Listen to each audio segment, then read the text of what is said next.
साधना में हम सब जुटे हुए हैं और सबका जीवन, पूरा जीवन एक साधना बन जाए, उस साधना में निरंतरता बनी रहे। उस साधना में क्या क्या रोड़े आ सकते हैं, उसके लिए ठीक से समझना होगा साधना के स्टेप्स को। जैसे हमारा होना, हम कई तलों में है। पहला ये जो तल जो सबको दिखाई देता है, अपना तल शरीर का तल है, जो कि उपनिषद कहते हैं अन्नमय कोश जिसको कहते हैं।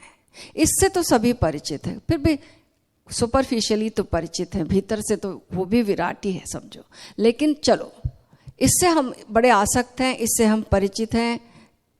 अगर हम कहीं पर खाना खाने गए हैं किसी रेस्टोरेंट में, और वहाँ पर अगर हम जाकर हमें दिखाई दे जाए किचन में कि वहाँ चूहे दौड़ रहे हैं, कॉकरोच हैं और सारी चीज़ें हैं, सड़ी गली चीज़ें पड़ी हैं, हम वहाँ से तुरंत बाहर निकल आएंगे। हम वहाँ खाना नहीं खाएंगे, चाहे कितने भी भूखे हों, नहीं खाएंगे ना।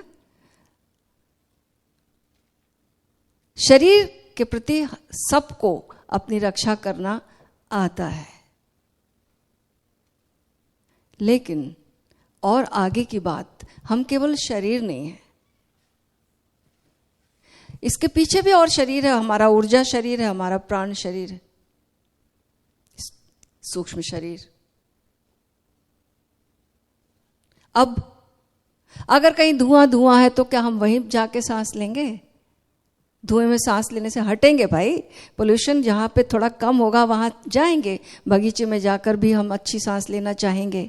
और अभी तो दिल्ली के पोल्यूशन की तो ऐसी हालत है कि एक डॉक्टर सर्जन ने, जो कि फेफड़ों का ऑपरेशन करते रहे, उन्होंने जब बहुत सारे ऑपरेशन किए, उन्होंने बताया कि 50 साल पहले जब मैं ये ऑपरेशन करता था तो जो सिगरेट पीने वाले लोग हैं उनके फेफड़े जो है उनमें ब्लैक स्पॉट्स दिखाई देते थे, लेकिन आज, और सबके फेफड़े लाल दिखाई देते थे। लेकिन आज जो हालत है, आज डिफरेंशिएट करना मुश्किल है कि कौन सिगरेट पीने वाला है और कौन नहीं, क्योंकि इतना धुआं, इतना पोल्यूशन जा ही रहा है कि सारे सबके फेफड़े एक जैसे हो गए। बोलते आज लाल फेफड़ा दिखाई नहीं देता।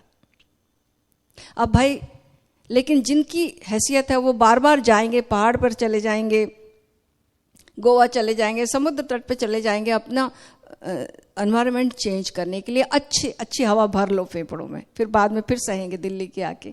लेकिन जिनकी हैसियत है वो अपना 2 घर रखते हैं, यहाँ अपना बिजनेस करते हैं। और तो कोशिश, हम इसके प्रति भी हम सावधान हो चुके हैं कि भाई हमारा प्राण शरीर हमारा ठीक रहे, सही सांस जाए, पोल्यूशन फ्री रहे। लेकिन हमने एक और शरीर है हमारे पीछे, इसके पीछे मनोमय शरीर भी तो है। उपनिषद 5 भागों में बांटते हैं, मनोमय शरीर, इसके बाद विज्ञानमय कोश, और उसके बाद फिर आनंदमय कोश, कारण शरीर जिसको कह लो। तो भाई मनोमय जो मनोकाया है, ये काया को हम देख लेते, प्राण काया को भी हम थोड़ा बहुत देख लेते, ऊर्जा शरीर के बारे में भी हम चिंता कर लेते, लेकिन मनो शरीर के बारे में, मनोकाया के साथ हमने बड़ा दुर्व्यवहार किया। ये तो बिल्कुल नेग्लेक्टेड है। हम बुरा खाना नहीं खाएंगे, हम बुरी सांस नहीं लेंगे, लेकिन कोई बुरे विचार डालता तो हम आराम से डलवाते हैं, और बल्कि फोन कर करके बोलते आओ थोड़ा और सुना जाओ, और अच्छी सी व्यवस्था भी करते हैं बैठने की, बैठेंगे, टाइम पास होगा, बढ़िया होगा, बुलाते हैं लोगों को।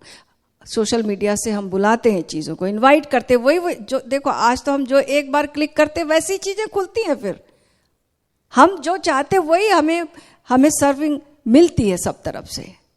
तो मनोमय काया के साथ हम कैसा खाना दे रहे हैं इसको, इसकी बड़ी दुर्गति करके रखी है।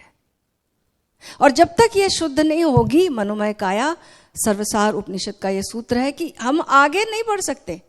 जिस काया में अशुद्धि है वहीं पर अटके रहेंगे, चेतना वहीं पर अटकी रहेगी। और साधना तो इन सारी कायाओं को, जब मनोमय काया तक शुद्ध हो जाएगी, इसके बाद इन 3 चीजों से जो ज्ञान प्राप्त होता है इसको बुद्धि से, वो अब विज्ञानमय कोश में जा रहा, हमारे अगले कोश में, अब वहां एकत्रित होगा। और उसके बाद कारण जो शरीर आनंदमय कोश है वहां पर हमारी आत्मा अभी अज्ञान अवस्था में विराजमान है। लेकिन वहां तक पहुंचने के लिए कब ज्ञान में आएगी? जब हम वापस लौटकर वहां जाएंगे, क्योंकि हम ही अनजाने हैं ना उससे, तो वहां तक पहुंच होती ही नहीं है। मनोमय कोश जो है सबसे बड़ी बाधा, मनोकाया सबसे।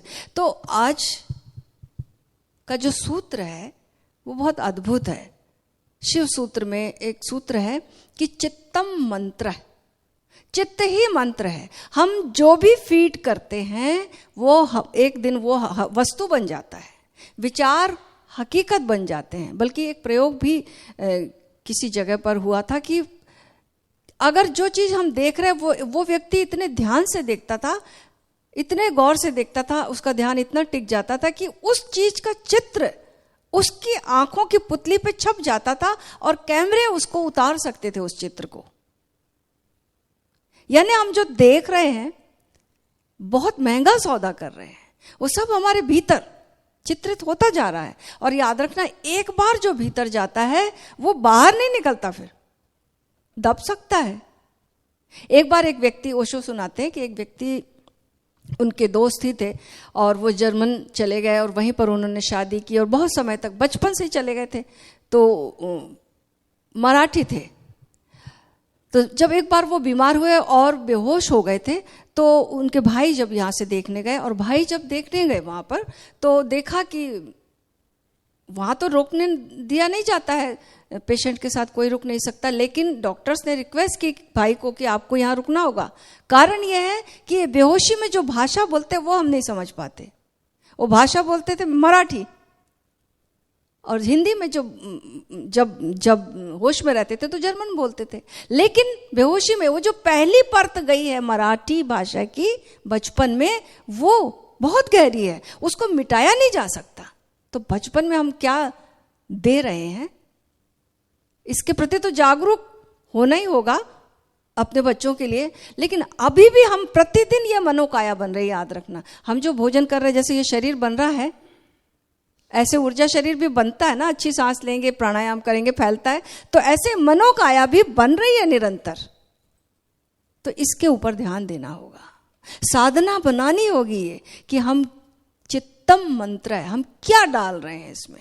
और क्योंकि एक बार जो गया वो रिपीट होता जाता है, रिपीट होता जाता, रिपीट होता जाता, और वही हमारे भीतर घर करता जाता। वैसे ही हम हो जाते हैं, वैसे ही हम हो जाते हैं। कल एक घटना बता रही थी मैं कि बोधि धर्मा चीन जब गए तो वहां उन्होंने दीवार को देखते देखते देखते एक साधना की, और 9 साल तक एक दीवार को देखते देखते बुद्धत्व को उपलब्ध हो गए।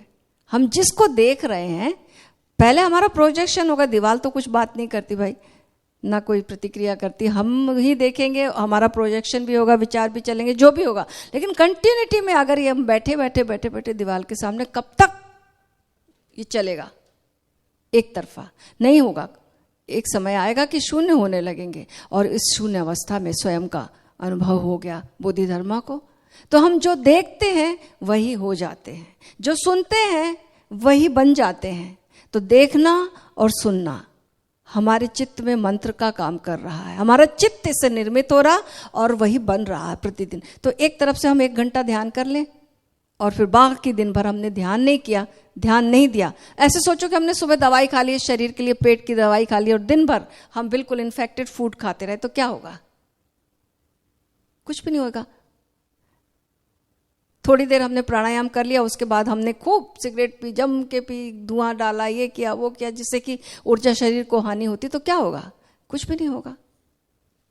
उससे विपरीत हम ज्यादा कर रहे हैं, और जो फायदे वाली चीज है जिससे कि फैलाव है वो कम हो रहा है। तो ये हमारे जीवन की एक शैली बन जाए, और धीरे धीरे जो हम सुन रहे हैं, जो हम कर रहे हैं, वही हमारा आचरण बन जाता है।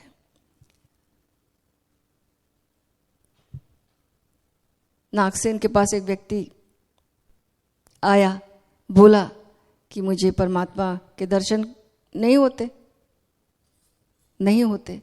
बहुत कुछ करता हूँ, कुछ भी नहीं होता। तो नागसेन ने कहा तुम किसी को प्रेम करते हो? गरीब आदमी था, बोला हाँ करता हूँ, मेरी एक भैंस है उसको मैं बहुत प्यार करता हूँ। तो नागसेन ने कहा तो ठीक है, तो इस गुफा के अंदर बैठ और तू अपनी भैंस की याद कर और भाव करके तू भैंस है। 3 दिन के बाद नागसेन आया और उसको पुकारता है कि बाहर आओ। तो बाहर आने की कोशिश करता, बोला मैं बाहर नहीं आ सकता गुफा से। क्यों? मेरे सींग अड़ रहे हैं गुफा में। 3 दिन रिपीट करते करते इतना भाव प्रगाढ़ हो गया, इतना भाव प्रगाढ़ हो गया कि भैंस ही हो गया। तो हम जो सोच रहे हैं वही हो जा रहे हैं। तो सोचना तो हमारे हाथ में कैसे है कि दूसरा क्या विचार डाल रहा है, फिर वही हम सोच रहे हैं। तो दूसरा यहां पर जागना होगा, वैसी परिस्थितियां, वैसी लोगों को चुनना होगा, वैसा वातावरण चुनना होगा। इसलिए तो सत्संग की इतनी महिमा है। इसलिए तो भगवान बुद्ध ने संघ बनाया था कि लोग इकट्ठे रहें, साधना करें, उसी से मिलती, उसी सब्जेक्ट से मिलता जुलता जीवन हो।